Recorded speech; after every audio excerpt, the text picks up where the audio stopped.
Hello everyone.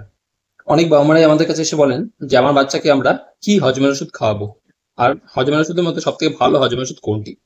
তো এটির answer হচ্ছে বাচ্চাদের হজমের ওষুধ কি আদৌ খাওয়াতে হয় বা দরকার আছে কি দরকার নেই। তো বাচ্চাদের বিনা কারণে ওষুধ না খাওয়ানো ভালো, কারণ বাচ্চাদের লিভারটি সাধারণত ইম্যাচিওর থাকে। তো এই ইম্যাচিওর লিভারে আপনারা যতই যা ওষুধ খাওয়ানো কেন সেগুলো সব লিভারে গিয়ে ফার্স্ট কাজ করে। তো এই জন্য বাচ্চাদের বিনা কারণে হজমের ওষুধ খাওয়ানোর কোনো মানে হয় না।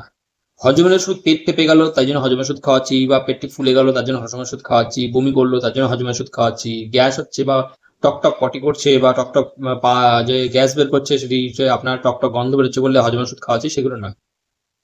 হজমের ওষুধ বাচ্চাদের জন্য কখনোই দরকার হয় না। খুব রেয়ার রেয়ার কেসেই একমাত্র হজমের ওষুধ দরকার হয়, যদি আপনার বাচ্চা বারবার দুধ খাওয়ার পরে বারবার বমি করে দিচ্ছে বা খাবার খেয়ে বারবার বমি করছে, সেটির জন্য হজমের ওষুধ খাওয়ানোর কোনো দরকার হয় না।